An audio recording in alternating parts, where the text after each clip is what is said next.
There we are. Now I can see everybody. I am your host, Karen Eisenberg. Before I bring in my guests, as usual, today I have to tell you that I am modeling the Queen Stays Queen t-shirt from the extensive library of Survivor t-shirts that you can find at johnnyfairplay.com. And remember, with every purchase, you get a call from the great Johnny Fairplay. That's Jonny Fairplay, no H. Just wanted to say hi to everybody who's joining us in the chat. I will do my best to also talk to you guys, but this is a one-woman operation, so we're doing our best here. But we are very glad that you're here, and please feel free to drop your comments. So I am joined, as always, by my co-host, Professor Tim Wilson. How are you doing today, Tim? I'm doing okay. I was just saying I've had another crisis with my cat. So if I look as if I'm if my attention is focused slightly down here, I don't know whether you can actually see. Can you see? No, you can't. You can't. No, can you? No, you really can't see. Anyway, Bay is sitting partly on my knee, and he's got a bandaged foot. And he's really been in the wars, and I'm afraid it's not over yet. So we spent most of the day dealing with that.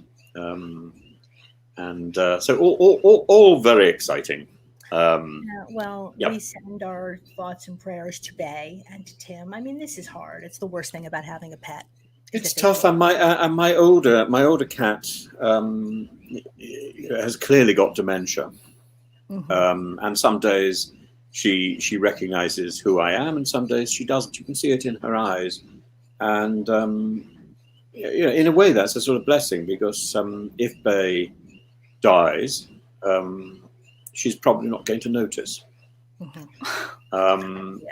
And she didn't seem at all fazed today by the fact that she was the only cat in the house for most of the day. Do you remember that wonderful film called Private Function with Maggie Smith?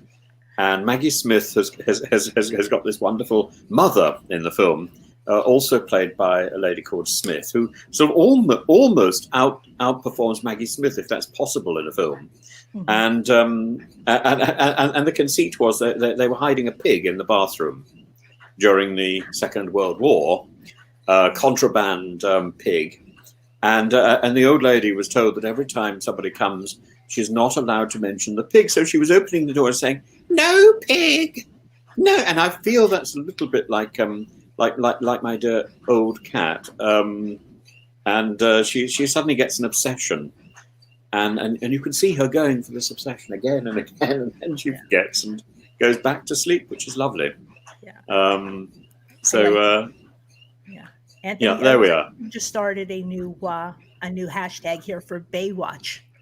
Oh, Baywatch. Well, yes, Baywatch was something I sort of coined while I was on the Circle, and there was a producer whose job I think it was literally to watch what Bay was doing, and so I said, "Oh, he's on Baywatch."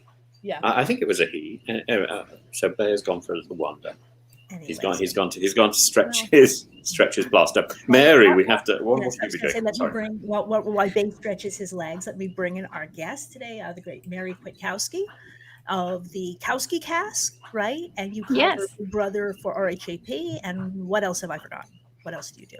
Just mostly that. I pop around random guest starring on different podcasts. It's kind of my thing right now. But those are the highlights. Definitely trying to wrap up the end of this Big Brother season right now. So it's kind of much like most reality TV, it's a slog towards the end, but we're getting through it. Yeah, but this is a slog. So I was going to say I recently hooked up with the fellow who does the narration for the British Big Brother, and I don't know Big Brother, so it seems I love this narration. We had a little bit of it in the Circle. But it seems to me that this is almost the only opportunity in television land for somebody to make the sort of catty asides that Jane Austen does in her books. So suddenly we have a literary model for popular entertainment. Don't you find that exciting? Yeah, Well, the announcer, especially on the Circle UK, is really like one of the characters and one of the most important characters on the show.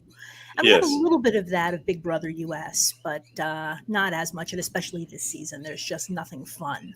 That's Really? the worst thing about it, is that it doesn't seem that anybody, I think, so we had Nicole Anthony on last week, who was somebody who was in this most recent season, and she just said, nobody's having fun, right? They're treating it like a job. They're here to get their 500K. Yes. And Which can be nice sometimes, because we like to see people who want to win and want to play the game, but they need to also recognize that it's a show and you need to be entertaining too. And that's lacking a little bit. I think that is the primary objective. The money is almost an irrelevance. It's a sort of MacGuffin, isn't it? It's like it's like the Hitchcock thing. Why are these characters going off on their adventure? Because they're searching for some plutonium or for some talisman that's been stolen. That's the excuse for making the film, but the real film is the adventures and how they get from one place to another, and how the relationships build. And I think you're absolutely right. I think it also, I think you've hit the nail about Survivor as well. And I think if people overemphasize the reward, then they miss out on the real fun. And the real fun is, I think, in character development, or in character disintegration on camera. I think again the games are sort of incidental to that as well. But I know every time I say something like this, Karen tells me I am wrong. I know that Karen is the expert. I tell you that you're wrong. you have a sort of disapproving look, and you think, oh, Tim's off on one again. There he goes. Oh yeah, that was just the one thing I did want to tell people, because this thing, Mary unfortunately seems to have one of these pesky 9-to-5 jobs, so she may have to bounce out at some point. So yes, we I are might. prepared for that. And, I'm sorry. Let's have lots more of Mary now. So Mary, what have you been doing otherwise? So Big Brother. Yes, yes. If you were to compare Big Brother and Survivor, which one do you think wins? Well, I've been a fan of Survivor for longer. I've been a fan of Survivor since season 1, so that's always going to hold a special place in my heart. I do think Big Brother is a more difficult game to play and to win. You really have to have a lot more of that social game. I know that that's definitely important in Survivor, but there's more luck that functions into Survivor, whereas in Big Brother, if you're social enough to get yourself in the big alliance at the beginning, you can go a lot farther, whereas there's more twists and things like that. But the best part about Survivor for me is the fact that anybody besides the person who's holding immunity can go home at any given tribal council. There's not just 2 people that's there. I mean, the most you're going to get in Big Brother in terms of a blindside is one person or the other thought they were safe and went home instead, whereas in Survivor, someone completely from left field who didn't know that they were even being considered, last minute a move could be made against them. So I think Survivor has more opportunities to be interesting, but there's certainly something about the cabin fever element of Big Brother that can be interesting. So which one would you do?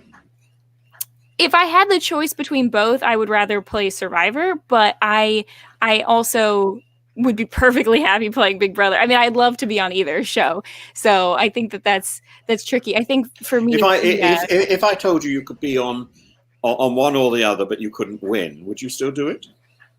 If I could be on one or the other but couldn't win, then yeah, I'd probably still do it, because it's more about the experience and the trying to see how well I could do. You know, even if I was told you're not going to win, like I'm very interested in the gameplay element of it, and could I be as manipulative as I think I could be, or something?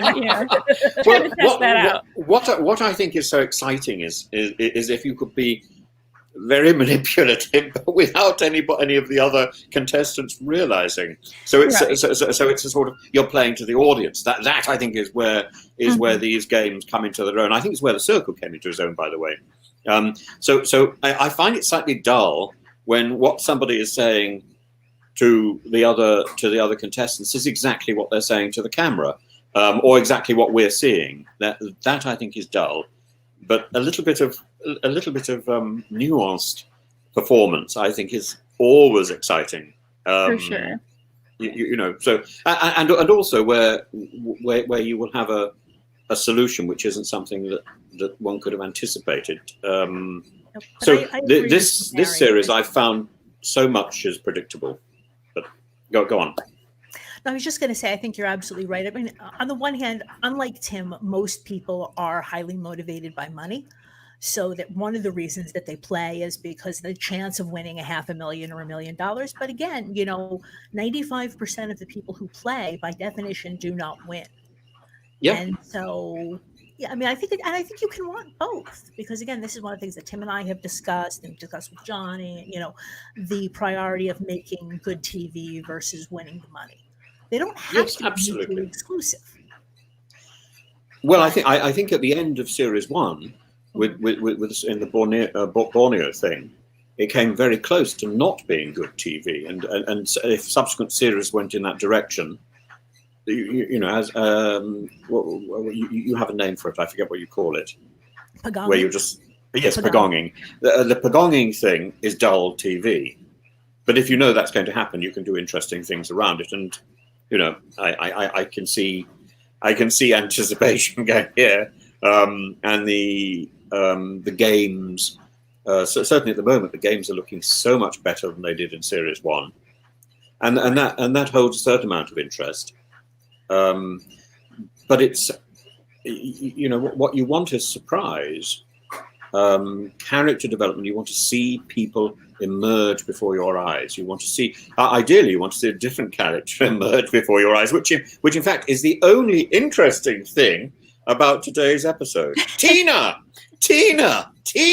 Oh my goodness, I hope you're not going to introduce me to Tina, because she doesn't come across terribly well in today's episode, but she does come across. It is very striking, and she's not somebody I would like to meet on a dark night.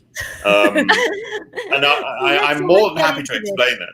So are you referring to, so again, the beginning of the episode, basically we see a bunch of people saying the same thing, which is this is now an individual game. Right, people are making bonds. They're making us think maybe this won't be a pagonging, yes. Right? Because the people on Kucha have picked up on the tension between Keith and Jerry, and so Alicia. It's funny. Alicia, in a certain sense, has given up, right? Because she says, Kucha is going to decide who wins this game, so Ogakor should start being really nice to us. Yes, I'm afraid Alicia. In this game, I'm going to be on the jury. Yes. Do you not think, Mary? Do you not think Alicia gave up at the beginning? I mean, she doesn't seem to have the biggest character in television history, does she? Or am I wrong? Have I misjudged her? I like her returning season a lot. It's one of my favorite seasons. You have hindsight. Yes, I unfortunately am swayed by some of that and influenced by that. But I do think that she knew that this was a round where she calls out at one point that she thinks it's either her or Nick going home, and that they're just going to be able to decide. She kind of left, from what we saw in the episode, a bit of the strategy up to Roger and Elizabeth to sort of handle for her. Seemed to really try and push her own agenda as much that maybe she could have. But I think she looked at this round like, I need to win immunity or I'm 50-50 going home, and kind of just went with it, which I understand can be frustrating if you see the writings on the wall. It takes a very certain type of person to really, really gun for it and go for it, in spite of that. But I think that she was getting a little checked out toward the end. Yeah, and I hear what you're saying about this being a slower or more dull season, but I do think that a lot of it also has to do with the fact that it's only the second. And at least when I was watching this season, I was more interested in those characters and just learning about them less so than the gameplay. So, well, and me too. And The presentation is slicker. It's easier to watch. But I feel sort of seduced into sort of swimming in marmalade, really. I don't feel that I don't feel entirely that it's worth it. And then every so often there's a little gem, as for example today's episode is redeemed by Tina, and I'm very happy to talk about that at some length. Tina is the sort of person who, frankly, I think Tina is the sort of person who's probably on the end of a telephone in a call center. She's got that sort of tone which she adopts today and adopts it all the way through the episode. I don't understand, because I would not have anticipated this tone from her in any of the episodes up to last week. She changes. About the moralizing, and that she wants the good people to win. Is that what you're referring to? The banal sort of niceness, and I just feel, this is the sort of she's so carefully being nice to everybody, and there's an element to me of the passive aggressive about it, and I find it really irritating. Because it's all so calculated. Do you feel that she is leading on people like Elizabeth in this episode to be nice to them without actually giving them the time of day? Absolutely. You could almost see it going round in her head. I mean, these are the nice things I've got to say. Make sure nobody says, make sure nobody thinks anything negative about me.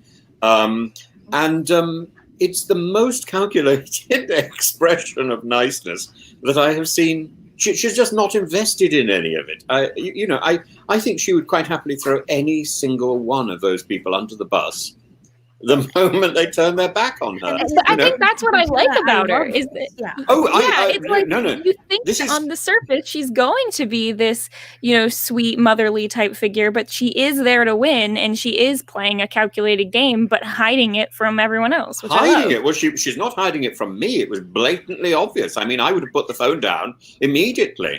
Is that what you said you wanted? You wanted, as the audience, to see something different than what the characters are seeing. Yes, and this is the point. I said, she redeems this episode. So from that point of view, congratulations. But as I say, she's not someone I would like to meet. If this is the quality, it's as if she's invested her whole being in this. But this is what I'm trying to understand, is that you ended up really liking Richard Hatch, right? Who was, and maybe that's the difference, right? He was very open. Different. People almost. He's very open, and his warmth, his warmth and his friendliness and his liking of people is genuine. And actually the same. Yeah. The same thing with Jeff. I think Jeff is a genuinely nice, open person, and he sort of steered straight into disaster. Well, I will speak up for Tina here, and I do think that she probably was in game mode, and I do think I've always stood by the fact that you can be different on a show than you are in real life. So I would not be afraid of meeting Tina. No, I'm well, I'm always happy to be proven wrong, but by the end of today's episode, I thought, oh, for God's sake, just get off the screen. I can't bear any more of this Tina. This is not the Tina I liked last week. Last week, I was saying Tina, not only was I saying Tina is a winner, I was saying she was one of, I think the week before I said there are only three possible winners in this show. Jeff, Tina, and who's the other? Colby. And I was warming immensely to Tina and Colby. And then Jeff suddenly popped up, and I thought, "Oh, Jeff, so exciting!" And I'd hardly noticed Jeff up to that point, and then I met him, which was delightful. So I'm thinking, why did I give so much time to this devil lady who is manipulating everybody? I don't hesitate to say that I think she's still got that winning streak, but she's not somebody I'm going to be cheering on. I will be saying, "Boo! Boo!" Well, I think Mary and I both agree on this. Like, we love this because, again, it is a game, and it's okay to be ruthless, right? I mean, even no. Like, we saying people have to be more ruthless. Well, Tim, maybe it's a good thing that you're meeting me now, because when I one day go on one of these shows and you watch it, you're going to say the same things. And you would say the same thing to me. I think I have gone out of my way to sort of campaign against the dangers of social media, and I wouldn't hesitate to demonstrate this. I think because and if that means that I have to do things which are not entirely positive to let people know, I would do that. And I was sorry in a way that I didn't have an opportunity in the circle to catfish, because I think I would be a very interesting catfish. But because it's really like writing a novel, isn't it? You want to construct a story. It has a beginning, middle. Ideally, doesn't have an end until many, many years in the future. And you're part of that invested new character who is not you, but has elements of you about it, and that's interesting. And you can be vicious and whatever. But it is a character, and it is a game. What I found so extraordinary about Tina was I didn't see it coming. And Tina to me, and I think my elderly cat would have got quite a lot in common. I'm sure that Tina has her admirers, as my elderly cat has her admirers. I'm basically me. But if you were to meet my elderly cat, at least when she was on form and being complete, what's his name? But she's a sort of cat that you would have crossed the street to avoid. And I think Tina is the kind of Tina at a distance, of course, cross the street to avoid. And you're saying that the P is the kind of person you would cross the street to avoid. I would. From today, I would cross the street to avoid Tina, I think, or at least the Tina that we saw in the show today. And Tina dominates the show, even when she's not even visible. All I can think of is Tina. So Tina takes a turn for the best. It's Tina. I think Tina is going to win. Whereas my money was slightly more on Colby before, but I'm not going to change that. I think it's Tina or Colby. I don't think anyone else has a chance. It's really interesting that you're pointing this out too, because I think that a lot of people, especially at the time, but if I talk to people like my parents who are much more sort of casual surface level Survivor viewers, watch every season, love it, but aren't listening to podcasts.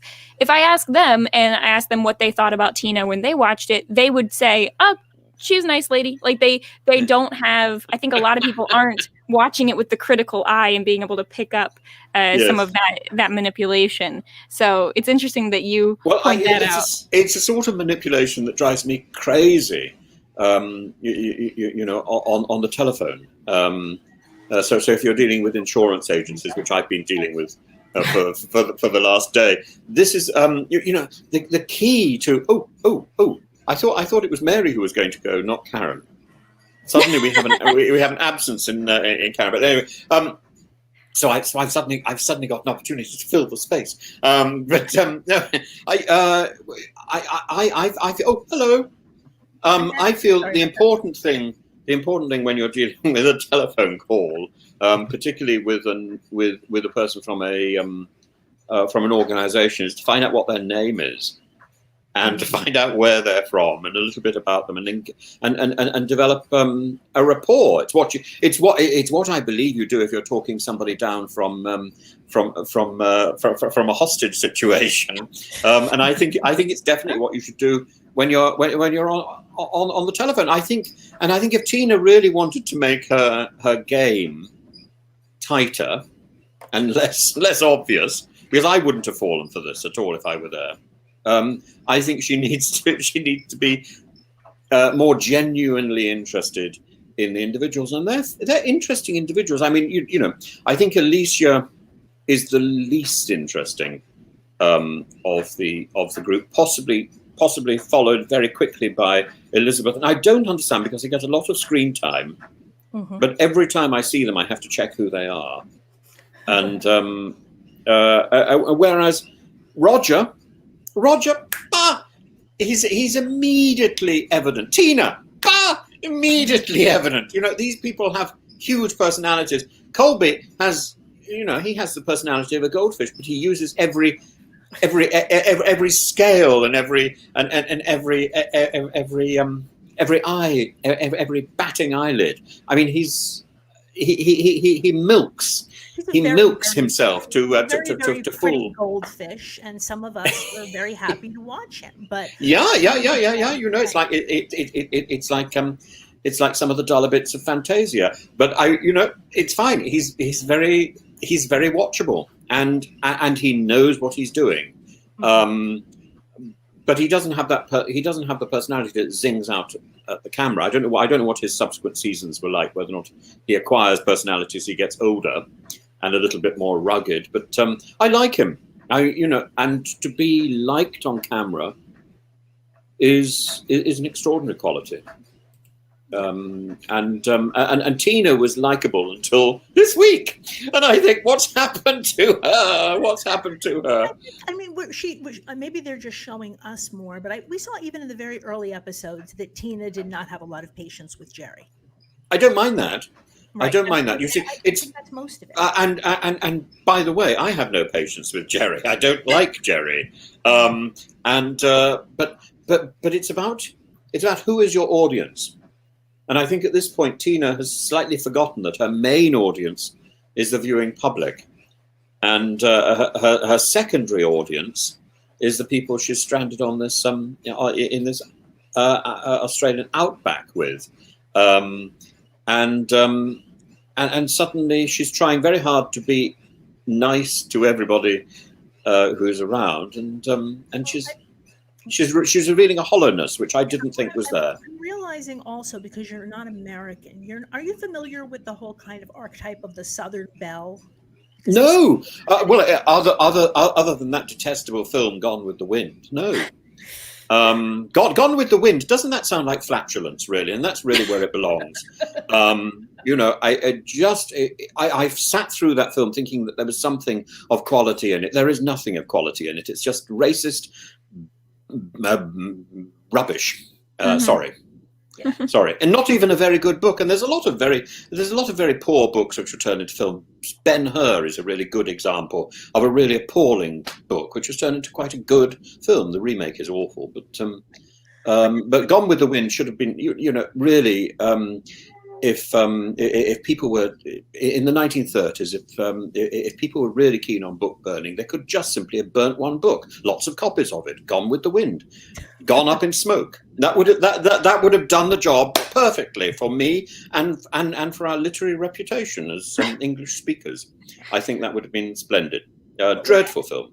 When I talk nice costumes would have been so much better as a musical. Why didn't you write it, Tim? I Gone with the Wind. I don't think I could. I don't think I could. It would be. I think it would end up as satire, wouldn't it? It would be rather fun. We could put Donald Trump in one of the parts, couldn't we? So, considering that you found a change in Tina in this episode, and that even though it was Alicia's boot, I do think that this was in a lot of ways also a really big Elizabeth episode. There was a lot of Elizabeth, wasn't there? And I didn't notice any of it. I kept writing down Elizabeth, and when I look at my notes, I think, who is Elizabeth? Why? And my notes today was Bessie's play in the game.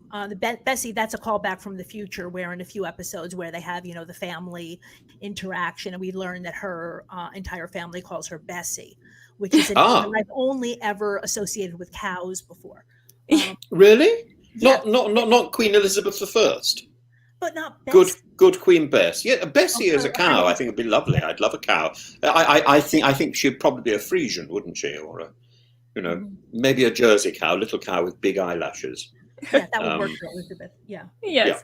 Yeah. Well, I think that she, in some ways, kind of like Tina, is turning up her gameplay in this episode, and she is, unlike Alicia, actually trying to make something happen, even though she's called naive and people are thinking that it's not going to work. She is really going all out against Jerry in this episode. Tina is called naive.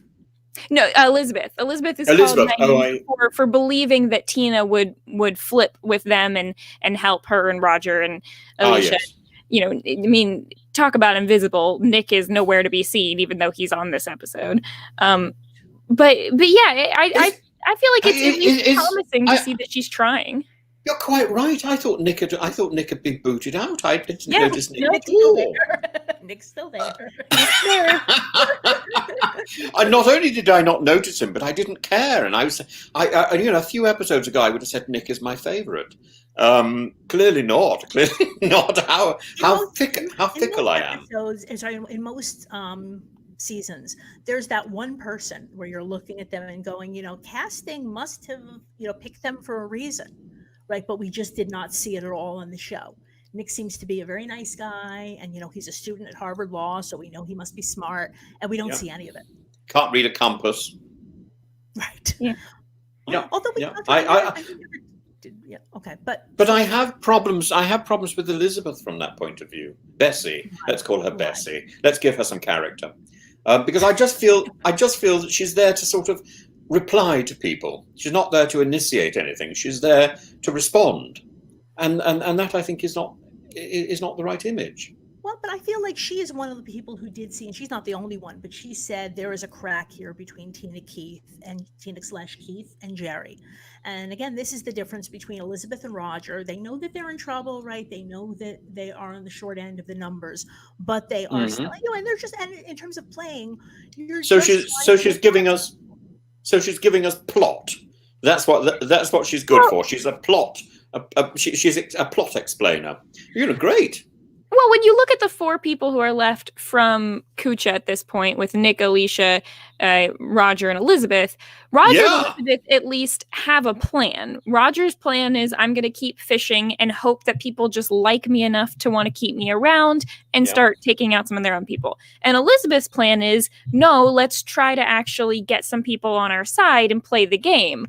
So I don't know if I agree about saying that she's just there for plot. I think she is trying, and I think she was doing something, and she was taking every opportunity. Jerry is going to win the reward and take Amber with her, and Elizabeth's going to capitalize on that opportunity to get everyone else talking about how annoying Jerry is and things like that. And while it might be a futile effort, at least she's trying something. I can say much more for her than I can for Nick and Alicia in this episode. Oh, really?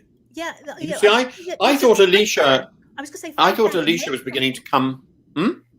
I was going to say with Alicia, just like I said, she understands that she's going to be one of the two who's going to be targeted.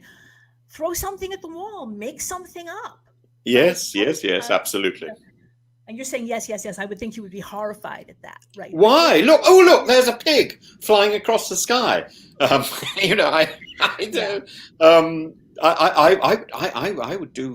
would do all manner of invention to right, exactly.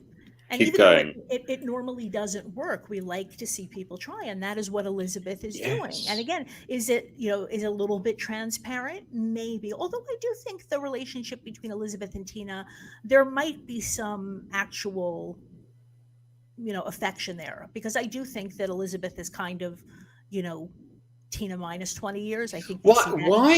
Why was it that it was Elizabeth who was cooking the rice and not Jerry today? Well, I guess because somebody wanted to, they're clearly, trying to rebel against this idea that Jerry is the only one who can cook the rice. So right, and demonstrating very clearly that may be true. Right. Well, at the very least, in Jerry's eyes, it's true.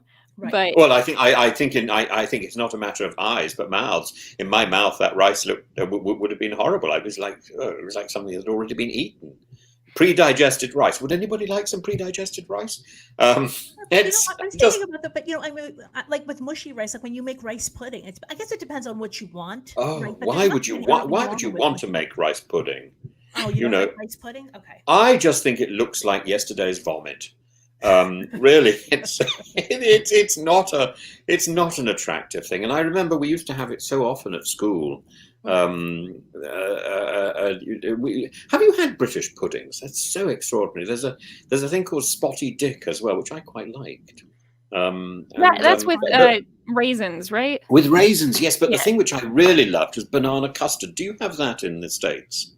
We have it. In general, custards and puddings aren't as popular as they are. Oh, you're so deprived. I'm so sorry. I don't know. I don't like things of that consistency, but Do you not? Do you not? Not really. And again, that's a southern thing. In the U.S., like banana pudding is very, very common in that part of the country. You can so banana pudding is banana custard. I think so. I think so. It's similar, at least. So I could go and I could become a Southern belle. And you just have to go around saying, bless your heart. Well, this is what bless your heart. Oh, I like that sort of expression, and calling everybody lovely.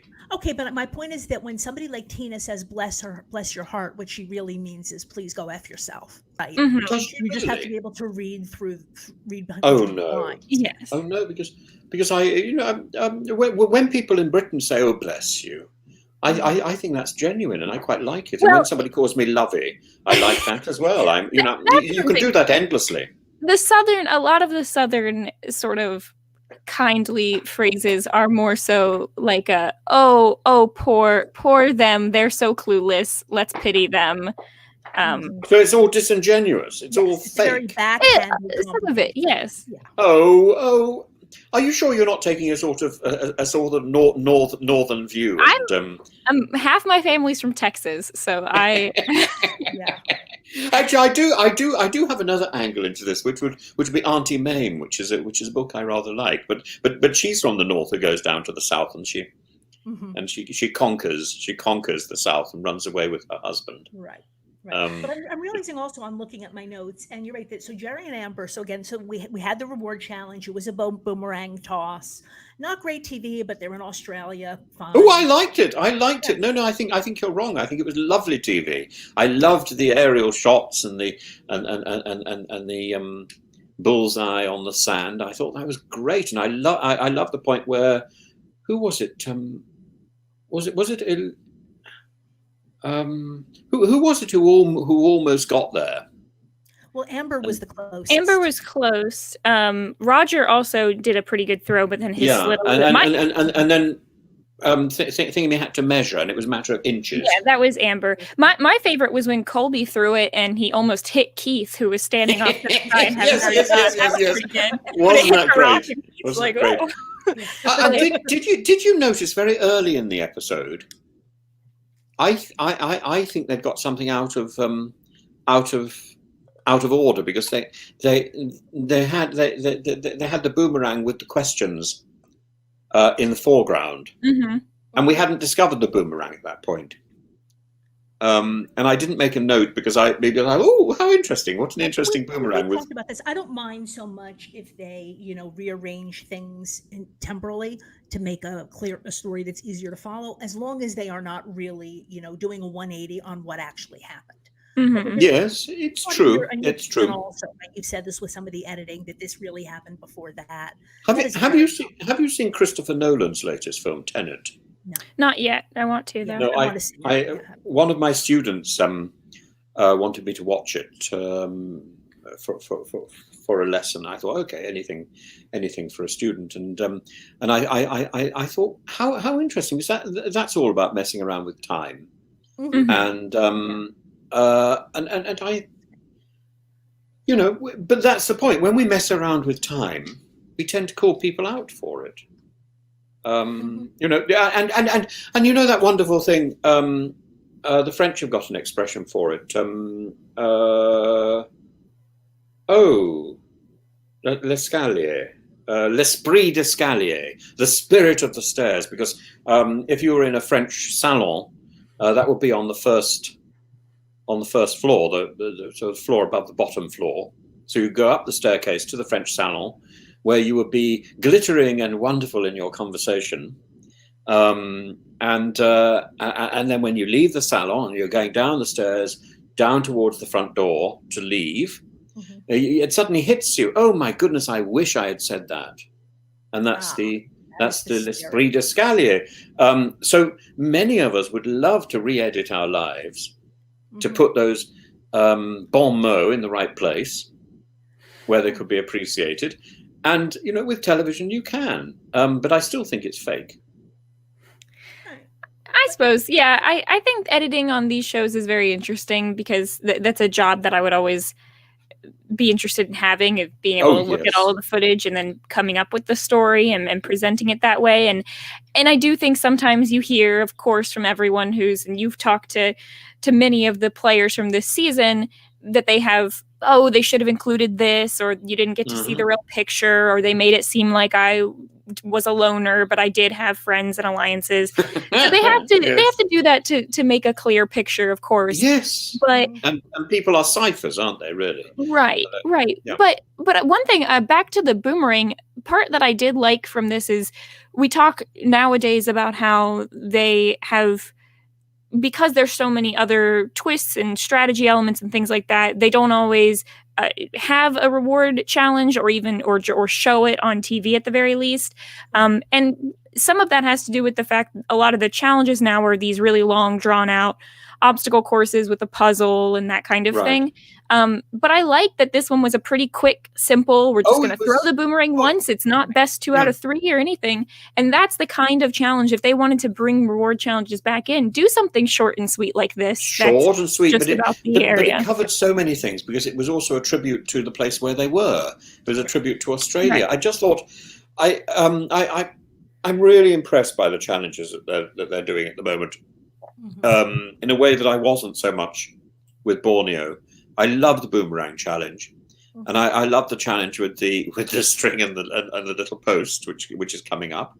Oh yes. I just thought this was creative. It was clever. Gave nice camera angles, and I would like to have done it. You know, I couldn't throw a tennis ball, let alone a boomerang. And I was thinking, how do you throw a boomerang? How can you be sure it's actually going to go anywhere? I think if I threw a boomerang, it probably wouldn't even leave the circle.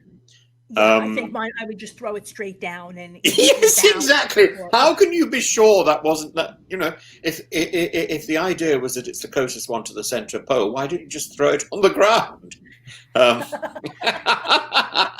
Boom! Oh, whoopsie! Would you then have to rethrow? I'm just useless. Probably. Sorry. Yeah, I was also wondering whether they had some time to practice, because again, like you said, I would expect at least a few of those people to just not be able to let it go. Throw. Yeah, absolutely. And then we have, Jerry picks Amber, which is, again, not too problematic. First of all, everybody knows they're close. They're not giving away any information that people don't already know. And also, she's the one who almost won. So that's a good way to hopefully not alienate too many people. But we don't see it here, but we will see it a lot in Survivor, that often there is this double-edged sword of, if you win a reward, the flip side is then you go away and you give everybody an opportunity to talk about you. Oh, presumably they did. Right. Well, we saw it again even before the challenge, but then during while Jerry and Tina, we were able to go back and forth the way they edited between Jerry and Amber and the rest of the tribe. And like Elizabeth saying things like, she's like, this time I feel like we won, right? Because they went away for a while. Oh, the session between Elizabeth and Alicia was extraordinary. And it was just vicious and funny and interesting. And I wish in many ways that we saw more of that relationship developing, because suddenly both of those girls develop character. And I feel Elizabeth and Alicia seem to develop character in opposition rather than in opposition to other people, and we haven't had much of that opportunity to see that happening. Right. We've seen Elizabeth nodding at people and trying to get on with people, and we've seen Alicia standing in the background, nodding. I mean, there are toys you can put in your car that do that, and I feel so yes, I would have liked 20 minutes of Elizabeth and Alicia together, because I felt they had a nice are they on the same team? Oh, they are. So they actually know each other. Yes. So why didn't we see more of that in the past then? Maybe because they haven't had much of a relationship. It's always hard to tell. They always have to make the decision. They have 42 So who was Elizabeth's relationship with in that group? Because she just seems to Roger. She has a very... Roger dominates without saying very much. It's like having a relationship with God. It's I must say, Roger's grace was extraordinary, and extraordinary to have the whole thing included in the show. I just thought bizarre. Well, and it's funny that will come up in other series about the whole, religious conflicts, and but we don't see any of that here. People might have had opinions about it, but they just bow their heads and let Roger do his thing. And wasn't he the person who was tearing up the Bible on the first day or something? Yes. Yeah. Yes. Yeah. So he has a sort of entertaining relationship with the Holy Book. Did he say that he would only rip out the pages that don't have any actual scripture on them? Yeah. Or and later on he'd say he'd only rip out the pages that don't have any scripture that matters on them. It's like Animal Farm. Keep adding the words until the sentence means what you want it to mean. I consider myself, a religiously observant person, and it's day 30. You're out there and you don't have any toilet paper. I'm not going to criticize. Yes, I'm just not. So Jerry and Amber come back. They feel unwelcome. They kind of get the vibe. And so Jerry goes to talk to Colby about whether they should trust Tina. And Colby just, lies straight to her face and says they're fine. Oh, I need help because I've written down here, don't understand this, and I really don't. What was the lie? So Colby tells Jerry mentions to Colby, in order to help us, because I'm afraid that Tina could flip on us at some point and go with Roger and Elizabeth. Could you maybe try to convince Keith and Tina that you're with them and not with me and Amber? And Colby said, oh, they're already convinced of that. Tina and Keith are already convinced that I'm with them. And so the lie was the fact that Colby really does want to go with Keith and Tina, and that is the truth. But he's telling Jerry that it's just a lie. Just a fabrication. So it's a sort of double bluff. I see. Okay, I was really confused by that. I bear a very small brain here sometimes, and these sort of at the very beginning of the show, especially because it would make sense that kind of the younger people, right? That people kind of grouped Colby in with Jerry and Amber. But we saw, that he was kind of over it, Jerry with the very aggressive flirting and the, screaming about, I ain't no Hershey bar. So we've seen this. But why is he with Keith? Because I've always thought that Keith was a bit sort of unnecessary. Isn't Keith on the way out? Well, he's not a big character, but that doesn't mean that he's on his way out. I just don't understand how Keith has survived to this moment. Well, he just won immunity this round. That helped. I know. How? Yeah. Keith was definitely in danger early on because he was in such opposition to Jerry. But at this point in the game, Keith does have a good relationship with Tina, and really it's the fact that we have these 5 people left, and you have Amber and Jerry on one side and Tina and Keith on the other, and Colby's in the middle. And so for Colby, I think while he might be in age closer to Amber and Jerry, I think in maturity he's a bit closer to Tina and Keith, and so he's more comfortable with them.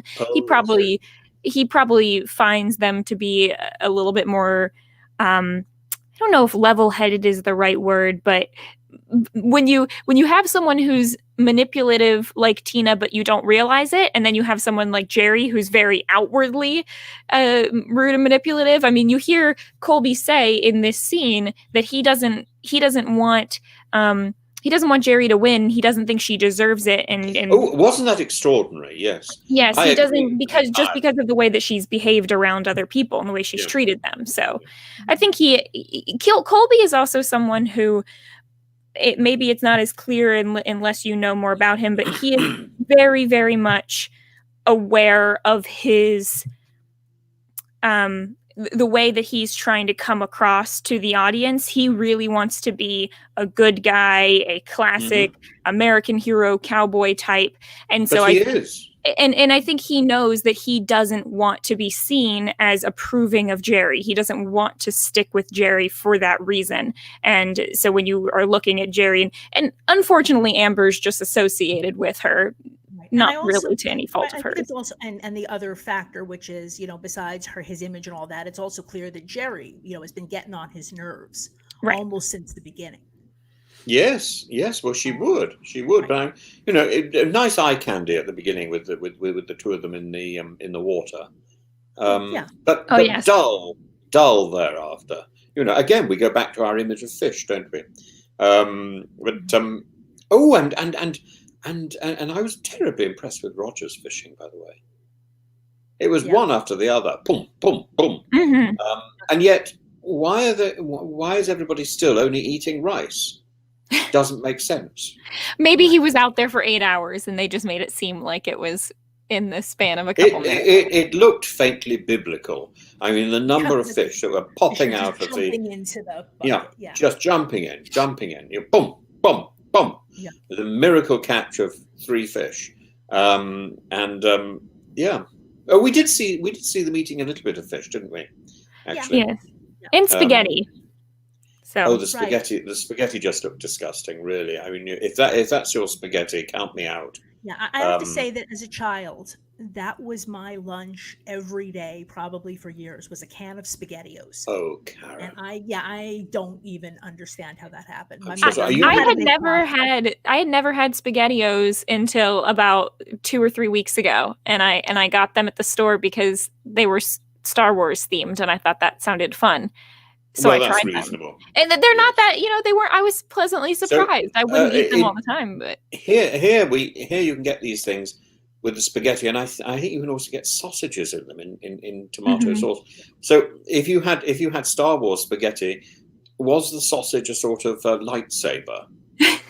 That would have been fun. No, did have meatballs in it, which I suppose you could associate. We don't want to have meat. We don't want to have meatballs and sausages on the same plate. That sort of that allows for too much innuendo. Too much fun. And spaghetti as well. A special run of SpaghettiOs with both meatballs and sausages, just. No. I will resist. I don't remember when I was last given any of that canned spaghetti. I tend not to eat spaghetti anyway, because I think if you've got a beard, spaghetti and beards don't go together. You end up with bits of spaghetti left over the following day, and it's just is that beard? Is that beard? That doesn't happen with sausages. I must add, but the spaghetti disaster. Spaghetti soup isn't a good one either. Soup just makes you look like Dracula. Tomato soup, which I love tomato soup, but I've realised I can't have tomato soup because it's just sort of it either looks lascivious or it looks evil. You use some toast as a conduit or something. Really? Yeah, I mean, I was going to say, I understand if you're, out in public eating with other people, but if you're home, just eat whatever you want and then wash your face. Oh, everything is potentially public, Karen. There is no privacy in life, really. It's you never know when the phone goes or the podcast begins. You have to be there and ready. I practically sleep with my bow tie on. Not surprised, actually. So now we get to the immunity challenge, and so they're basically they each they have to hang rope between these 2 posts to kind of make squares. Great. No, this is a game. Have you? I used to play this on the school bus all the time. Did you really? You would draw out a grid of dots. You would draw out a grid of dots, and then you would take turns drawing a line. And if you made the square, you got to go again, which is how you get those runs. They didn't explain that very well in the show, but that's how Keith was getting his 17 back to back to back. Yeah, there. But yeah, it's a fun game to play. But I loved it. I thought it was great, and to be able to see it so practically, it was like one of those things in the Magus where people play chess in sort of in sort of huge chess games. And I just realized, was this the first episode where we're actually getting play-by-play during the challenge?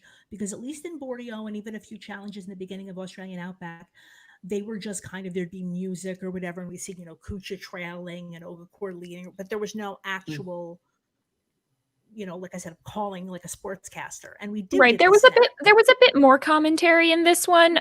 It helped that both of Yes. these two challenges were stationary in one area, and Jeff didn't have to run along with them or be in a boat, and he could just sort of stand there and call it. So he was doing a bit more of that. I do wish that they had done what they do in a couple seasons, which is have a scoreboard at the bottom telling me who has a certain number of points. Yes, that would Also, have been great. if they were doing this nowadays, you would have heard some strategy maybe from some of the people saying, oh, well, I don't want so-and-so to win, so I'm not going to give them the opportunity. But instead, it seemed like they were kind of just opening the door for whoever was next to get a bunch of points. Right. Yeah, I was trying Yes, to figure out I the strategy here, because none of them were just kind of doing everything in parallel. Mhm. Like, Mhm. and you would think about who's coming up and the second person behind you. And if, so obviously you're not going to get the point, but you can set up your ally. We didn't see any of that, but again, we didn't really know. Well, and of course, the order that they go in makes a big difference in this game as well. And I didn't keep track of that, but it did seem that we were having several people from the same original tribe going back to back, and so if you go first, it's a real disaster, isn't it? Yes. Right. Yeah. Right. So we And would you have chosen, if you had gone first, would you have chosen the square in the center, or would you have chosen a square somewhere else? That's a good question. In general, I think a good way to play this game is you don't want to create squares. You want to go all around different areas, just drawing simple lines, and hope that someone else opens up that opportunity for you, just so that you're giving yourself the more area you spread. If you start in one corner and everyone's just building blocks, you've got a lot of blank space down at the bottom that isn't filled in. If you pop around, there's more opportunities for more squares to be made in different areas, which also helps to spread out so that you're not having this huge train that happens. Right. I think that's the strategy. Right. And it does seem like that's what they were doing at the beginning. They were just kind of all over the place.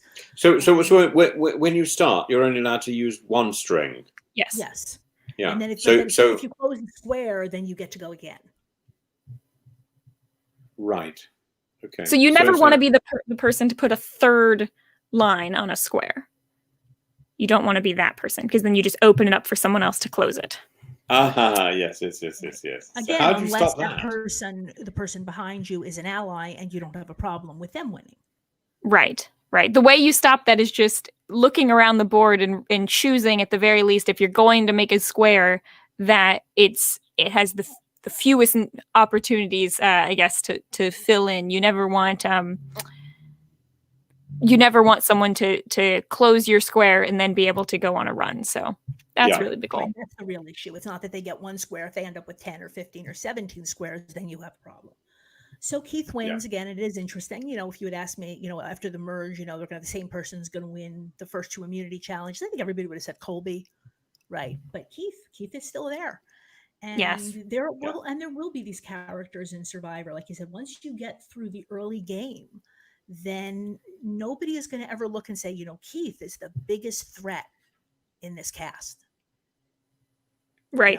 Lots of talk about Alicia being a big threat, and that really being the reason why she needed to go in this episode. And really? She got unlucky. Yeah, unlucky that this was not a strength-based challenge, but just looking at a purely physical standpoint, it seems like at the very least people like Jerry are worried about going up against Alicia in a physical-based challenge. Right. Yes, I see. I understand tribal, that. And again, but they're kind of making us feel that again, perhaps, right, things are going to flip. It doesn't happen. We get to tribal. The vote is on straight, tribal lines. Was there anything, Mary, Tim? Was there anything at tribal that is worth discussing? I don't really remember any. Not that I noted. Right. Yes, not really. Mostly mostly just about Amber and Jerry going on the reward and how they felt coming back, but nothing of any substance because of how it ended up going. And my biggest question throughout this whole episode was that there weren't very many segments from from anyone on the original Oga Corps, so Jerry or Amber or Keith, we didn't have any of them wondering who the Kucha people were going to vote for, either because they knew and either they just assumed it was going to be Jerry and were okay with that, or they just didn't bother asking. So it was really, I have to assume based on the episode that Elizabeth and Roger probably told Keith and Tina that they were going to vote for Jerry in the hopes that they would flip and know who the vote was on. But we don't even really get a direct segment like that in the episode. And that's the thing, I think in more recent seasons, they would show us that, because I do agree that conversation probably happened, right? They were already talking very openly earlier in the episode about their dislike of Jerry. Right. So that's already out there. So yeah, that conversation must have happened and we didn't see it. And I do think in a modern season, we would have seen it. But surely the way this vote went, we are in a pagonging situation, aren't we? Certainly looks that way. It certainly looks like it. Yeah. I think it's the part that I feel like they most should have included was if Jerry finds out that they're voting for her, you would think Jerry's the type of person who doesn't want to have that door even open, that possibility even open, that it's her. And so in a modern season, you would see Jerry trying to get the vote on someone else, even if it's only going to be 4 votes. But we're at a point in the game where having votes against you matters. If you go into a tie, you don't want to be a person who has more votes against you, previous votes.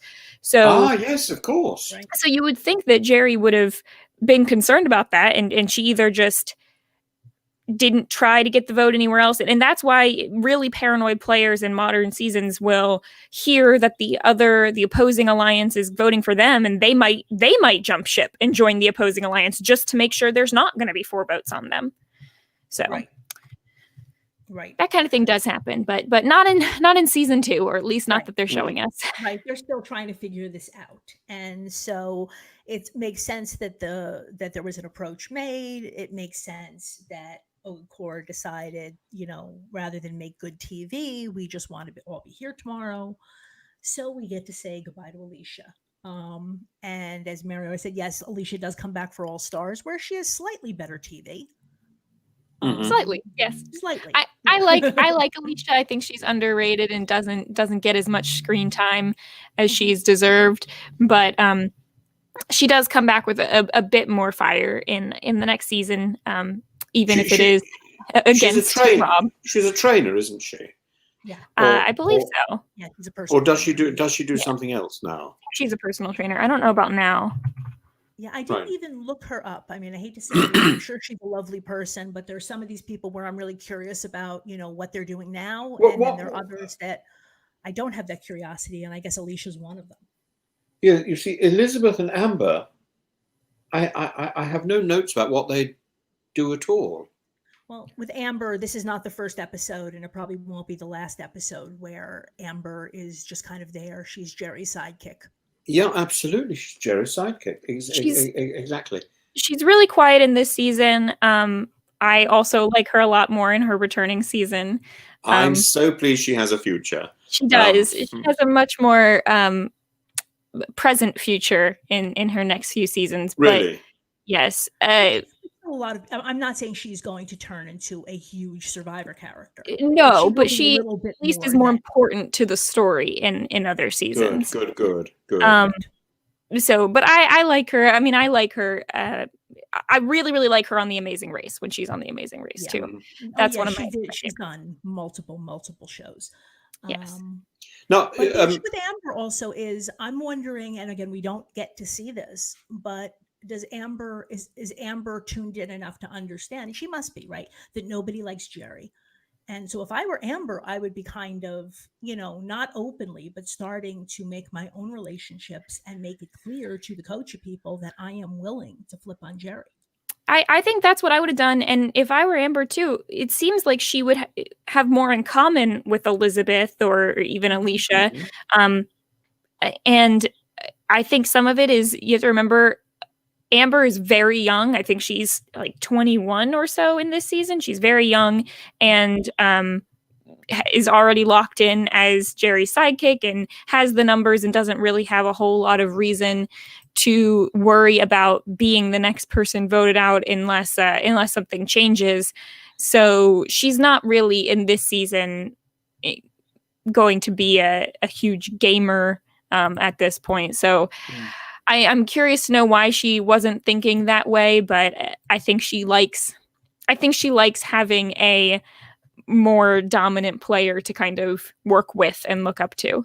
Right. It's And strange that- because and from that the very beginning, continues to be her way of playing. And it's a legitimate way to play, but you also do have to have your ears open again, where, having this stronger player defend you is a great thing until it all goes south and everybody wants to, once they decide to take Jerry out, right? Clearly Amber is going to be next because she hasn't done anything, at least that we've seen, to try to build her own relationships. Yes, absolutely. But what I find so extraordinary is Jerry from the very beginning is such a confrontational character. And so in one sense you say, why does Amber not start to realize that Jerry is disliked? Well, she should have realized that day one. Right. She had enough evidence right at the beginning. Question is, does she not know, or has she just decided that, again, playing in Jerry's shadow, right? Or is she bewitched by Jerry, right, which is also possible. And again, because she rarely speaks, it's really hard to know what she's thinking. Yes, it's so sad. It's possible that she just wants to be on the good side of Jerry. She knows that she's in that position and might think that, hey, I don't necessarily love Jerry, but at least she doesn't dislike me, so I'm not going to be the person Jerry goes against. Right. Yes. And there is this idea obviously this is a much more common, term that they weren't using back in season 2. But, Jerry is a shield for Amber in the sense that Amber is not going anywhere as long as Jerry is still in the game. Because when the time does come to turn on, on Ogakor, right, Amber is not going to be the first target. Jerry is.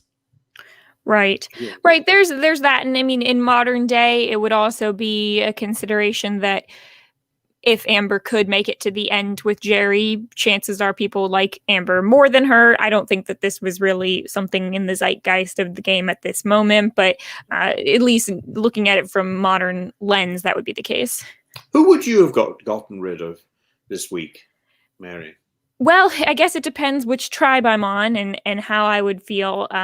If I was in the position that Tina and Keith were in, I think I probably would have wanted to flip over and work with Roger and Elizabeth, potentially. Now that puts you in a tricky spot because then you give that group of 4 more power over you in the future. So you need the ability to then swing back at some point. If I was in the Alicia position, I think that I would have put a lot more effort into trying and convincing people that Jerry needed to go for a strategic reason, not a purely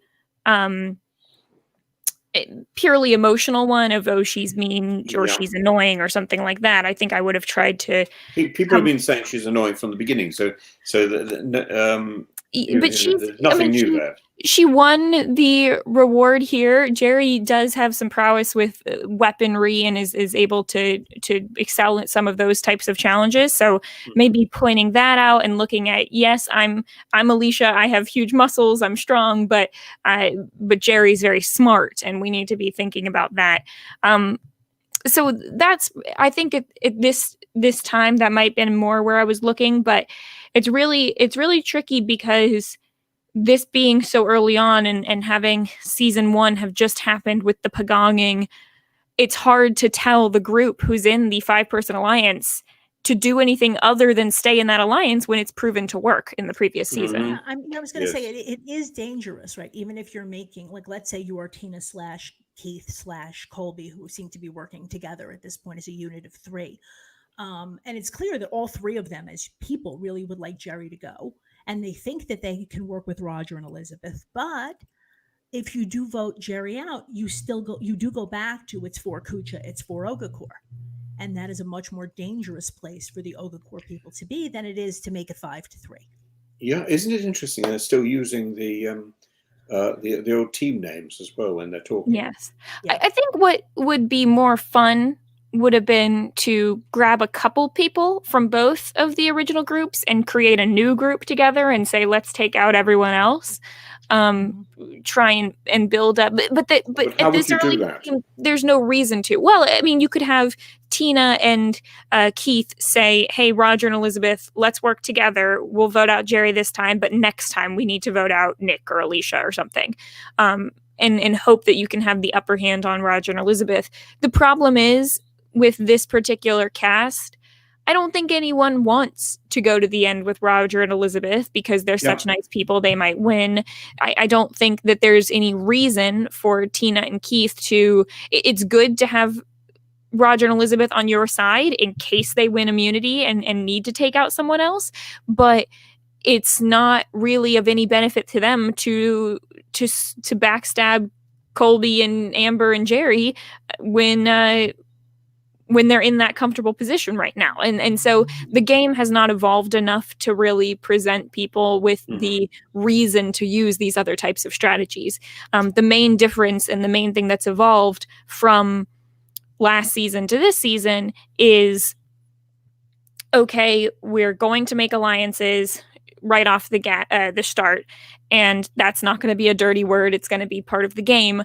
But we're going to care a lot more about the interpersonal relationships and making sure that the people in the jury are not going to hate us with that burning passion that some people did. I think that the strategies, the alliances, I don't see how that could ever be a dirty word. You know, it was in season 1. Yes. Yes, but that just seems foolish. It seemed like cheating. They felt like it was a good idea in season 1 to just go out and have an honest to goodness experiment, and everyone should just vote the way they individually want to for their own reasons, and whoever happens to be the majority would be the majority. Whereas I think pretty quickly people like Sue and Richard Hatch and Kelly and Rudy realized, no, this is dumb. Let's all work together and secure our own fate. We're not here for the experiment. We're here for the money. So, right. And that's the thing. There was always going to be this tension between, like we said before, making good TV versus, winning the money. And so production obviously cares about making good TV. And obviously they want to cast people who want to make good TV. But as long as there is going to be a cash prize, a significant cash prize at the end of this, you're going to have, I would argue, most of your players are going to be less interested in making great TV and more money, and more interested in making money. So how much does it cost to mount a program like Survivor? I mean, Modern Survivor, it's got to be a lot. Because did I send you the article, Tim, that there was, I think it was Mike Bloom, who you've met, was actually out on location. It wasn't for the most recent season. It might have been for 39. And he was talking about there were literally about 300 people involved in filming that original marooning, right? The very beginning of the season where, they're on the boat, jump off.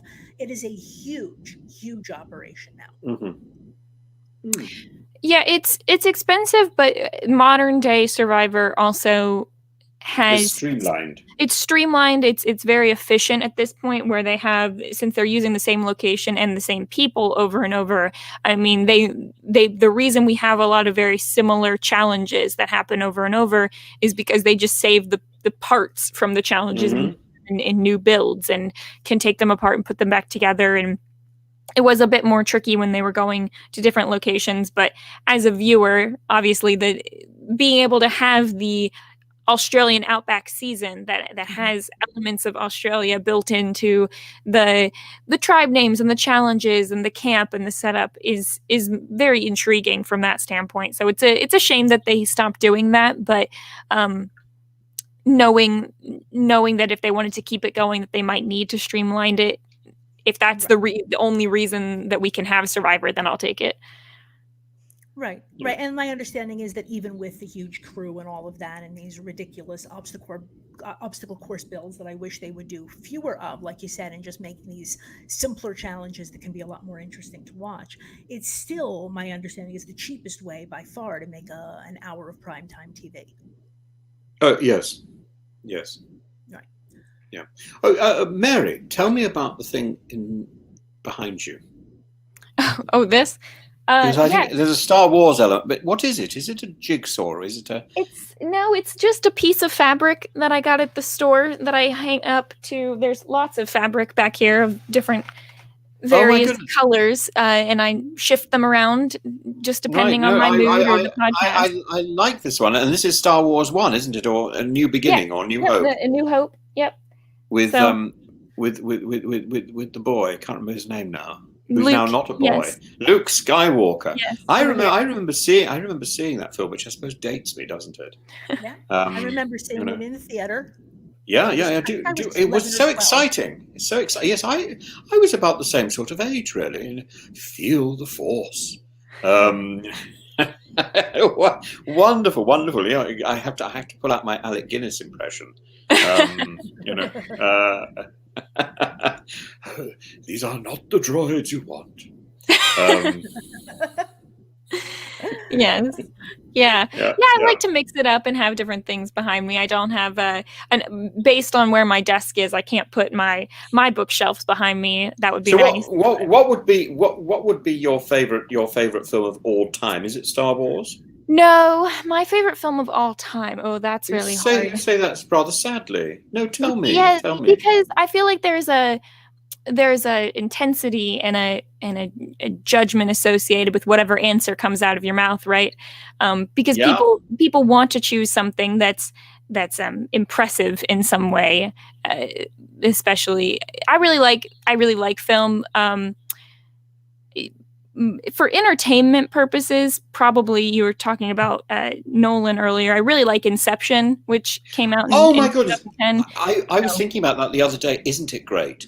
Yes, that's my favorite. Just I can watch comparing that with Christopher Nolan's latest film, I think Inception, that sets a sort of benchmark, and Tenet doesn't get anywhere near it. Well, and I really appreciate films that you feel the need to see multiple times. I think that's smart from a filmmaking standpoint of requiring that of the audience, but also just being able to watch something and get something new out of it each time. So that's my favorite. But then or get something old, which is comfortable and comforting, right? Like Mary Poppins or The Sound of Music. I can watch it endlessly. Yes, and that's what I was going to say. My second favorite is Singing in the Rain, because I just like that comfort. Mary, we have to have so many meetings.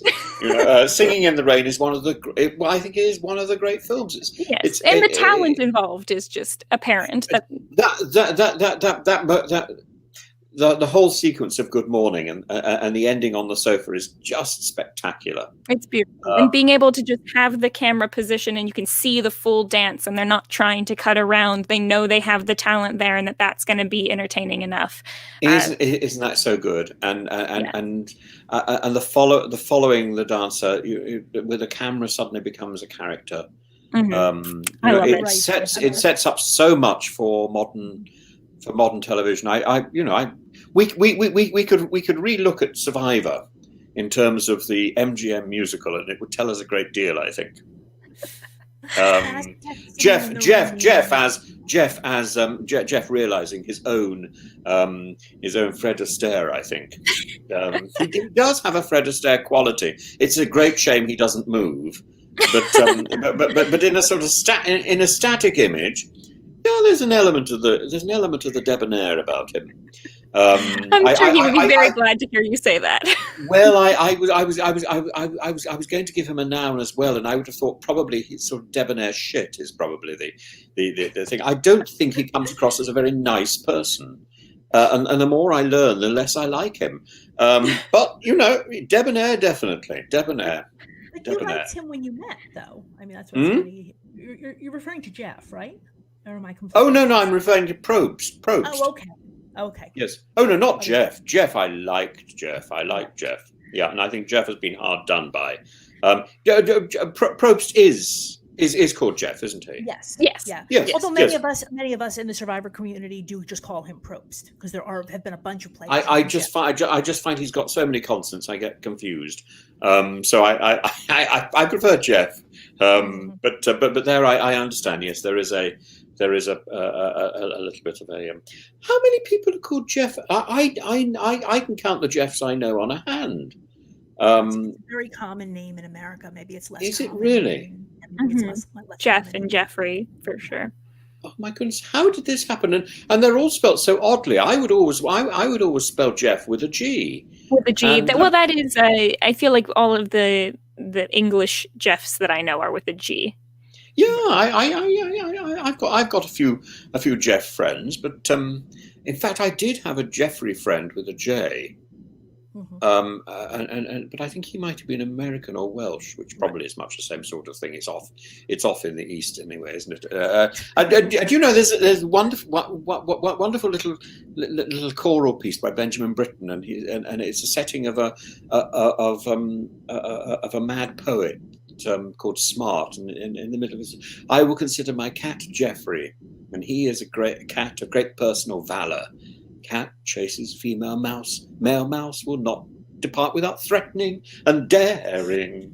And it's great. You have to listen to it. My cat Jeffrey. It's up there with Bernstein's Chichester Psalms as one of the great choral pieces ever. Forget Elgar and Oh for the Wings of a Dove, which are just so banal. I mean, whoever produced those lyrics, they should have been taken out and shot. Maybe Tina could have produced those lyrics, because she doesn't have anything else of substance to say in this episode. Okay, well, tell me one thing that you did like about this episode, then. Tina, I love the revelation of Tina as using banal niceness as a weapon. At the beginning of the podcast, though, like, you hated her, and now you're coming around on her. No, I hate her. I loathe her. But I think it's so wonderful that she has exposed the viciousness of niceness. The viciousness of a Victoria Sponge. Really, it's that level of insidious evil. You could imagine her squirting out sugar. I'm a nurse. Let's have some more sugar. We did see that'll rot another too. During the reward, we did see Jerry telling Amber, Tina's like smiling all the time now. We need to. Yeah, I think it was Chaucer who talked about the smiler with the knife behind his back, and that is Tina. So, would you at this point, who of everyone left, would you be very upset if any of them won? I mean, would you be upset if Tina or Keith, who played this episode this way and tried to sort of make friends? I don't think Keith has a chance. Keith is vacuous. He's simply there as a hanger-on. It's got to be either Colby or Tina. Colby, I would quite like to win. Tina, until this week, I would quite like to have won, but now I think, oh God. So you're rooting for Colby now? I'm rooting for Colby now, yes, and Tina, I think, is going to be the booby prize. But I'm afraid I think Tina is playing. If people can't see through Tina as I see through Tina, I think Tina will win. I hope people can see that this niceness is just arsenic laced with sugar. And there's no substance, and I find it so sad. I find it so sad to weaponize goodwill. I just find that so sad. But it's commonplace. You only have to pick up the phone and to Virgin Media or Vodafone or whatever, or any of these things, and you'll find. Today we call it passive aggressive. Yes, but I would prefer to call it. Weaponized pleasantry. But it's weaponized pleasantry. That's the other thing. The difference. But Karen, people have made this into a life work. People have made niceness as a weapon into an art form. And it's so difficult to identify. And Tina has done it. I salute Tina actually for revealing this to the world. So great. She's done us all a favor. So we can now take this episode and we can say, this is what you must beware of. Beware of this. Weaponized pleasantry. Yeah, we're gonna have to find uses for that phrase. But like I said, the difference for me is, like I said, in my real life, is that if I'm playing a game with somebody, I have no problem with it. Yes, if I figured out that somebody who I thought was a friend, right, really is just pretending to like me, then I would have a problem. But in a game, I think Mary and I are on the same page with this. I'm going to cheer Tina on. Well, I would cheer her on, but I mean, I just would be. I would hope there's something. I would hope there's something. I would hope there's something I can like out of her eventually. But I will go back to last week, and I will say, last week I liked her, and the week before I liked her, and this week she's disappointed me because she's just become a sort of she's just become a telesales person. Would it help if she had a confessional or something in maybe this episode where she told the camera in America, I know exactly what I'm doing. I'm being nice for a purpose because I know that it's going to be the way that I can secure these jury votes or something like that. Would that help? Is it the fact that she's lying because I think it's obvious that's what she's doing. Mm-hmm. But I just think, the completely indiscriminate bullets of charm, the bullets of niceness. Charm. It's such an interesting word, isn't it? When you say somebody is charming. We forget, because we're so used to hearing this, that charm is evil magic, and you are under this spell. And Tina sort of goes around the place like Maleficent, sort of, hello, how lovely, oh, how nice, evil. Pin spotting, so targeting.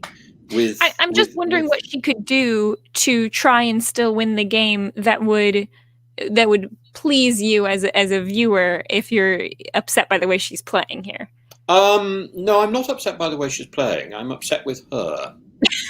Because I thought she was I thought she was worth more. And I'm waiting. I will watch next week with eagerness to see if the heart comes back. Okay, but I feel like this is the reason why we have a lot of people, because I do think it has to do, at least on some level, with the fact that she is an older woman mother character. Because in Survivor, we have these same type of players who are very nice, and maybe it's fake, maybe they're doing it on purpose. Roger is very nice. But Roger, I would say, watching this, I mean, you were saying, I don't think that Roger has a chance to win because not a chance in hell.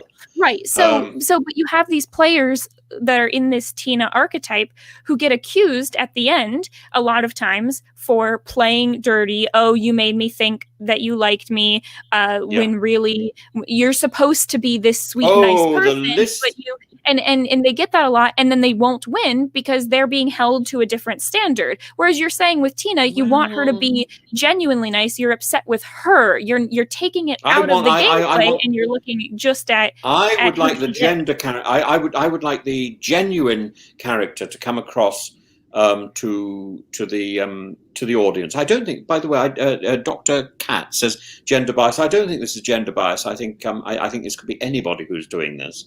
But I think women are more likely, if they get to the end of the game, right, to have people who really take the betrayal personally. I think it's more of a problem for women, and especially for older women. Right? Really? It's like, yes, because I thought you were my mom. I thought we shared was real. It's a common trope in Survivor of holding the mom type character in particular to a different standard and saying you're not allowed to use your niceness as a game tactic. Yes, there we are. You see, but that's just because a lot of the men are using the sort of toughness image, but I would say niceness image. But in some ways, Colby is doing a similar thing. He's using his good American charm to charm Jerry when he's telling us, I'm lying to her. I have no plans to go with her. I'm going with Tina and Keith. And I think there's a difference, don't you feel there's a difference? I don't think there is. I think Tina and Colby are both perfectly nice people, probably in the real world, but I think in this game they're both trying to use their niceness to get them farther. And I agree that Tina lays it on thick and that she's using that, but I applaud her for doing that. I do not hold that against her, and I like her more as a character because she's doing it. And if she was just being nice and that was genuine, I would put her in the category with Roger. If she's nice, she's genuine, but she's not going to win because she's not trying to. But she's using it. But in contrast, I feel that Colby is effortlessly charming. I mean, you know, maybe he's got everybody under his spell, and Tina just shows, you know, the swan paddling ferociously to keep the magic going. We can't but this is the first time I've seen it. We can't all be born charming like you, Tim. I'm not charming. I'm not charming at all. I'm sure I've caused lots of offence by observing these things. But I'm going to watch next week's episode with enthusiasm, in the hope that the stuff I liked about Tina will come back. And I'm glad you said that, because you reminded me this is important. Okay, so the next episode 9, is a clip show. Where what's that? It's an extra episode where they just go back and they show us, you know, it's supposed to be like unseen moments, or, you know, to kind of catch people up and give people a little bit more content. So we're not actually moving forward in the next. I was going to say, I've watched it. Most of it is not even new footage. I don't think there's really anything in there that it must be seen. If you want to watch it, feel free. And what I was going to do is I was going to say, so if there is anything that we should discuss, we'll do that at the very beginning of the next show. But most of the show is going to be focused on episode 10. So I need to watch 2 episodes next week. I feel like we could actually just skip it. Skip 9 and go straight on to 10. It's always worth, and I will watch it again just to make sure that there's nothing in there that I missed. But so why did they broadcast that? Had they got an extra week lurking? Because it is a very popular show, right? And they're getting very good ratings, and so they're going to do whatever they can to drag this out. Also, the end of this season is going to be dragged out further. There's going to be actually 2 additional episodes at the end of the game. Like, where are they now? In 2001, in this season, this was immensely popular compared to how it is now, with just millions of people watching it. They also start doing this on the odd numbered seasons that are air in the fall. This clip show episode is usually the Thanksgiving episode for that week when people are off. And maybe they don't want to give them a real episode in case people can't watch it live, but they still want to put something on the air. So that was a trend for a while, and they don't generally do this anymore. I believe they stopped a few years ago, but for a little while they were. So this went out in the fall of 2001. This was the spring of 2001. The premiere Super Bowl, which normally takes place at the end of January, beginning of February. Right, I see. Yes. And then, but yeah, I mean, at the time, this season, I think, is probably still the one that had the most viewers, at least for the live airing, I believe. And how did Borneo finale has more? Okay. Finale. And how did most viewers respond to Tina's change? Well, that's what I was saying earlier. I don't think most people were perceptive enough to pick up on that at this point. I'm not perceptive. I mean, I think it's something that through today's lens of analyzing reality TV, it's more noticeable. But at the time, I think most people were watching it more surface level and were appreciating the characters and the challenges more so than the show as a whole. A lot of people were rooting for Colby, and saw Tina as the sweet motherly figure who was working with him. That was about it. And see it, right. I don't even see it as a change, because we talked about this back in, the 2nd and 3rd episode when she turned on Mad Dog. I mean, that's all it took to show me who Tina is. Oh my goodness, yes, I'd forgotten about that. Mm-hmm. Yeah, I'd forgotten about that entirely. Tina has always been had this edge, motherly nurse, right? Who is really a very, very vicious player, and that's what I love about her. Yes, that's what I'm rooting for. But and actually, if I remember back to that early episode, she came across as quite vulnerable, didn't she? You mean with Mad Dog? Yes. Yeah, and I think that, and that was real. I think that friendship was real.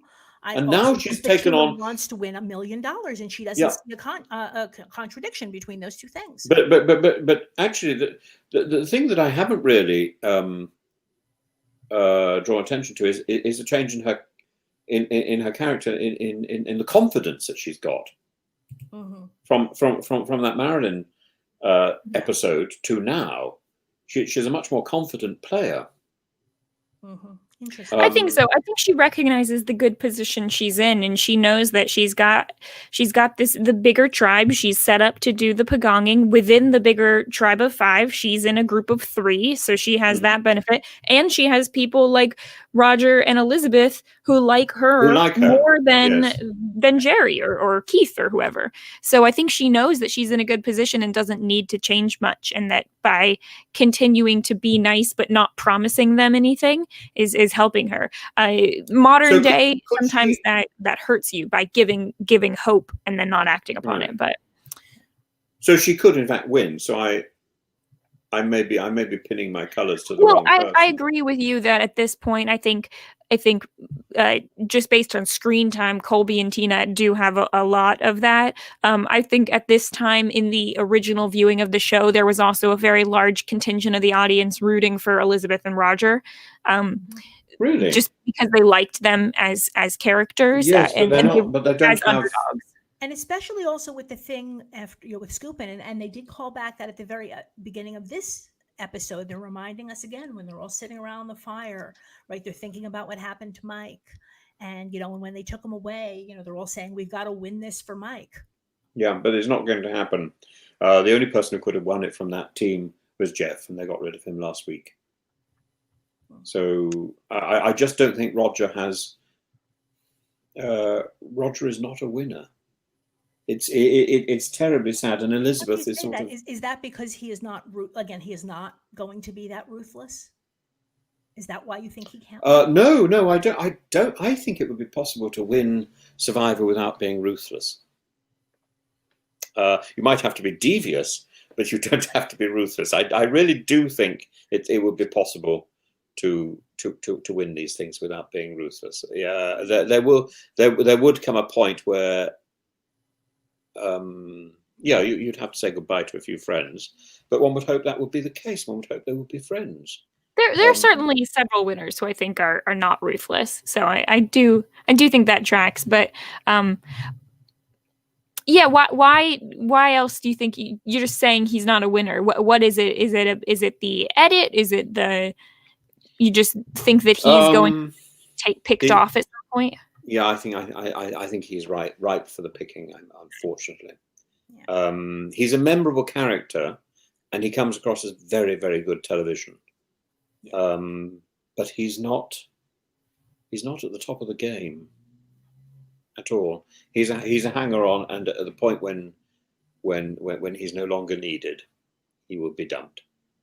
Yeah, we don't see any sign that he is. And there are because there are. Get along with people. There are characters. I think the thing which sort of redeems Survivor every time I think, really, this is not something I like, and this does go through my brain quite a lot. Every time it's sort of redeemed because I think, each time the characters who seem to be winning are characters. They're emerging as strong individuals. And Tina, as I say, Tina today, I just thought, I've seen a side of Tina that I'd forgotten. I'd forgotten about the Marilyn thing because you're right, it was there. Mm-hmm. And I think she's used a tool at her disposal, and great. I think it is vicious. But she comes across as a very interesting character. Mm-hmm. Very interesting. So we'll just have to see as we go on. I'm very sorry that Marilyn was out because I think she had winning potential written all over her. I'm looking forward to Jerry going. And I would love to replay this. I would love to replay it with who would I like to see? I would like. If I were producing this, I think I'll tell you who I would have encouraged. I think I might have given them a little help, but I would definitely have encouraged Nick and Kel and Marilyn and Mitchell, all the people who've gone, and possibly and Alicia. I think Alicia has a lot more potential than she's shown, and I'm pleased that she's coming back. And then probably I would want to bring Colby a little bit more out of his shell. And Tina, I would just love this episode to be modified a bit. You know, I just like a little bit more balance. And maybe this is in the edit, but this is not a favorable. This is not a favorable edit. Right, but I was going to say that they always pick certain characters to focus on, and again, as Survivor goes on, there are characters who are, we call them being purple, right? A purple character is somebody who you know is on the cast, but you could easily forget because they're just not doing anything.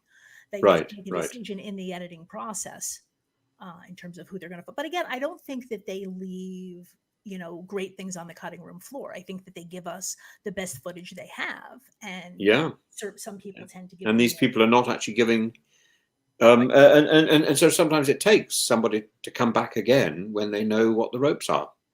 Yeah. And they can then play the game and play the camera. Right. And again, unfortunately, it won't be too much longer. I mean, it's still going to take a while for us to get there, but you know, the first All Stars is at season 8.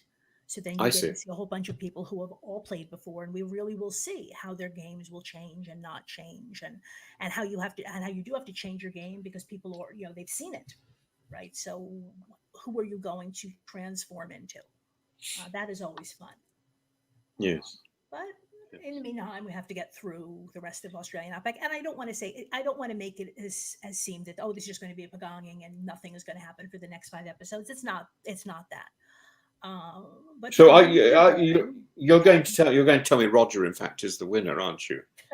This is what you're leading up to. Oh my goodness, your poker faces are you're both an absolute dream of. So either I've said something so outrageous. It's not going to happen, Tim. No, I've got a reaction, and you both smiled in the broadest possible way. That oh my goodness! But now I have to rethink what's going on.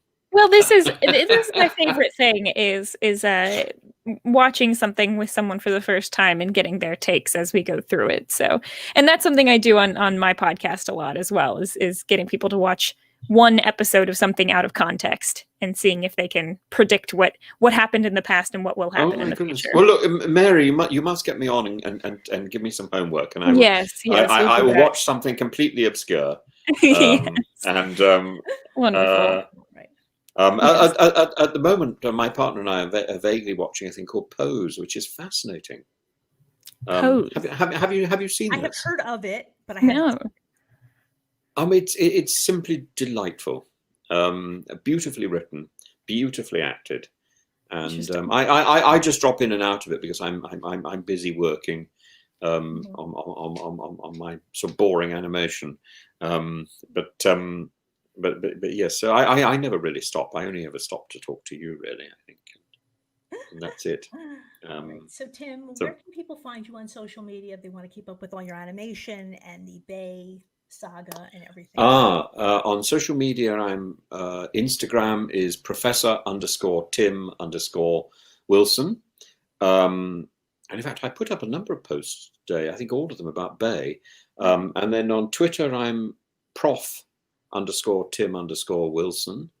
YouTube I'm Zontool Films Limited, that's ZONTUL FILMS LTD, Zontool being a word for high mountain, my partner's name.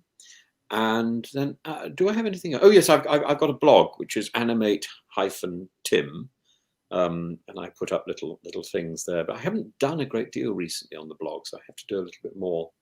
And I've been working on a film, for a very short film, just the beginning of reciting the beginning of Milton's Paradise Lost, but it's got a bit sort of epic and Mhm. it seems to be taking a lot of time. Yeah. Big sort of smoke and bangs and volcanoes and Satan. Just your everyday walk in the park, really. Mhm. So we'll keep our eyes open for that. Mary, what about you? What are you covering now on Kowski Cast? You're still talking about Riverdale, or have you moved on? Yes, we're doing back episodes of Riverdale, which I know my partner there, Kirsten McInnes, would love for Tim to come on sometime. So maybe we'll arrange that at some point. Can I just interject for 1 second? Sure. You probably don't know, but when I was a child, I was brought up in a house in a place called Lincolnshire, in a place called Spalding, and my house's name was Riverdale. Well, this is a match made in heaven, then, and you must. It really is. We have to do something, and I've never seen it. Yes, and that's perfect. That's perfect. No. Go. You must continue. Sorry, I've interrupted. So we're covering that. We're covering The Haunting of Bly Manor right now, which is on Netflix, and covering the Twilight Saga books for fun. So we're going back and rereading that in a podcast we call Twi-Fight, because my co-host for that hates Twilight and I love it. So we're going through and sharing our perspectives on that now that a new book has come out in 2020. So doing that. Yeah, but you can find Kowski Cast at kowskicast.com, which is cow with a K, or on that Twitter, iTunes, everything. It's Kowski Cast, and you can follow me at Frail Mary everywhere. And for me, so you see my Twitter handle there. So coming up on Survivor NSFW, we are still covering this incredible slog of a BB season. Did a show last night that should be up by now. On Thursday, we will be live after the episode, and we are very, very excited that we are going to be joined by Chicken George of Big Brother seasons 1 and 7. Because it was really kind of inspired by when Nicole Anthony pointed out the fact that nobody's having fun on this season. So we found the guy who knows how to have fun in the Big Brother house. And that should be really fun to watch. I'm hoping he's going to dye himself blue before the show, but that might be a little bit too much to expect. Also, we are also covering The Amazing Race, and we will be live after the episode tomorrow. Also, if you enjoy our programming, please consider becoming a patron. Go to adfreeNSFW.com. Or our regular Survivor NSFW website, and it gives you all the options. We have several levels. They all give you access to our private Facebook page, our weekly Q&As. We're looking for some holiday celebrations. I'm trying to get that going. So please consider checking us out. Just check us out for a month. Most people who do that seem to like to stay. Now, next week on this podcast, as I already said, we're going to kind of skip over episode 9. If you want to watch it, feel free. Tim, if you have the time, take a look at it, just see if anything, piques your fancy. But I don't think there's anything that's Tina. Yeah, we'll see. I'm trying to remember. Again, I don't remember a lot of footage that was not either in the episodes, or it's just kind of a little addition to what we saw in the episode, but it doesn't really teach us much. But I could be wrong. But we will be mostly concentrating on episode 10. And unfortunately, I can't share the guest yet because we are still trying to get that finalized. But there will be somebody here, hopefully. It's going to be Tina, isn't it? You're going to. Well, that's only going Tina, I love you. I love you, Tina. It will only be Tina if it's Tina's boot episode. Right, because I try to wait. I don't want to bring somebody on. Oh, Karen, you're becoming slightly evil. Because Tina has definitely been. I always have my list of people I want to bring on, and you're telling. No, I think Tina might. Right. Okay. So my revised idea, maybe Roger, Tina, or Colby might win. I was just going to say two things. First of all, Bly Manor, isn't that just a retelling of Turn of the Screw? It is, yes. It is. I thought that's what. So I saw the beginning of it, and because I directed the opera years and years ago. Oh, nice. And I think it's such a good piece, and the book is so spectacular. I mean, it's the only Henry James really that one can read quickly. But, do you like horror films and that sort of thing? Yes. I just think of them as sort of.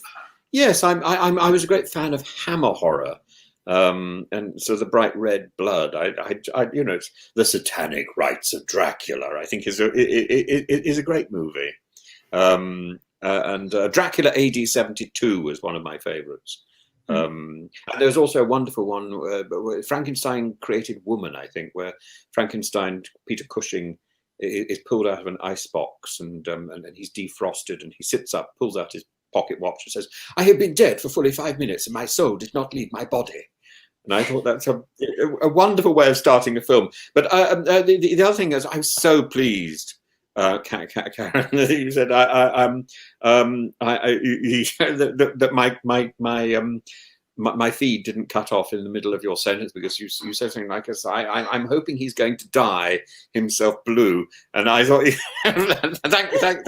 thank God we got the end of the sentence. So it was something that Chicken George did in the first Big Brother All Stars. Oh, really? No. They're so badly that, yes, he just agreed to take all these punishments, right? Yes. In the name of being able to stay in the game. Oh my goodness! It was somebody who I don't think anybody thought had any chance of winning, but he was just so happy to be there, and it made everybody. Wouldn't it be extraordinary to be in something like Big Brother? I'm sort of in two minds about all that, as I am actually about things like Survivor and so on. It's having done something like that, it's very strange to sort of simply say I will not do it again, though well, at least this time you would be more aware of exactly what you're getting into. I think I was aware of what I was getting into first time round, but I wasn't aware of the genre, and having looked at the genre, it is quite fascinating. I think this is probably one of the most important aspects of television since the invention of television. This is the point at which ordinary people can participate in this medium. I mean, of course, it's deeply deceptive, because so often ordinary people don't get a chance. It's an illusion of participation. But if that were genuine, I think this is wonderful to have, people from people straight off the street, straight on the television box, and see what happens, and guided by these extraordinarily brilliant producers who know what they're doing. Yeah, exactly. Sorry. So anything else you wanted to add, Mary, before we sign off? Nope, just thanks for having me on. It's been fun talking to both of you, and fun getting to look back at 2001 Survivor. Yeah, and I'm gonna have, and I will have fun watching Tim watch Riverdale. That's yes, that would be great. Mary, we must hook up and arrange that soon. Yes. Yeah, because everybody keeps telling me I ought to watch Riverdale, so I ought to watch it before. I ought to watch it with you before I actually watch it. So yes, you need to select a particularly juicy episode. Oh, I will definitely. Which is going to completely confuse me, so I have no idea whether I'm coming or going, and that will be entertaining in itself. I think you may have to give me a list of who the characters are, or what I'm supposed to expect. But you go off and find me an ideal episode, and then I will come along and look confused. Look confused.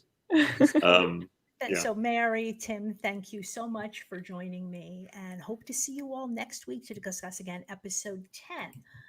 In the meantime, please stay safe, stay healthy, and we will see you next time at noon Eastern, 5 p.m. GMT on Survivor NSFW Rewind. Bye, everybody. Thank you very much. Bye-bye.